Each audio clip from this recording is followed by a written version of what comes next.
We asked Eddie Money how he felt being marketed as a former cop for his debut album in 1977. I'm John Beaudin from Rock History Music. When Eddie Money's debut album came out in late 1977, I found it hard to believe that this guy was part of the police department a few years before. Sure, I could imagine that maybe he knew what a police department looked like because he kind of looked like a hoodlum. Well, a cool hoodlum. I asked Eddie Money, was it okay with him being marketed, and everyone was talking about it, as a former cop? You know, when your first album came out, I remember, everyone was mentioning the cop thing, and I remember going, okay, that's a cool side story. But I remember thinking, I could not look at you on that first album and ever think of a police officer in any way, shape, or form. But I thought it made an interesting story because it made people talk. Were you for or against them talking about that, or did you even care? I thought it was kind of interesting, but I didn't think it was really necessary because in those days, a lot of people didn't like cops. If they got a speeding ticket or their kid got arrested, I mean, there's a lot of people out there that don't like the police department. But I'm proud of the fact right now I just did a top cops benefit for all the cops that died in action and stuff like that in Washington, D.C., and I just got a plaque from the deputies, the police deputies of the United States of America, and I'm proud of the fact that I served on the police department. My brother retired. I got a couple of nephews on the jobs. I mean, I really don't. I've got nothing against cops. I got nothing against firemen or certain emergency service workers.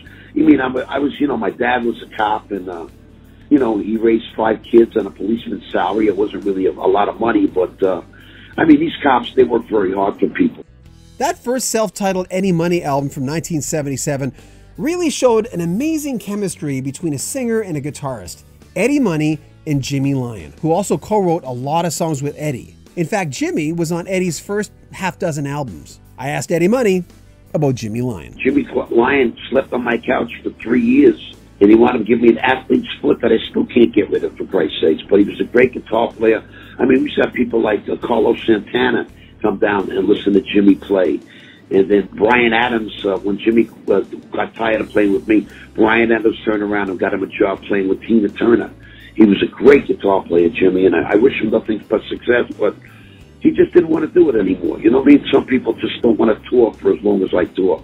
You got to be pretty strong-willed to get out there as much as I do. I mean, I just finished doing 9 shows in a row.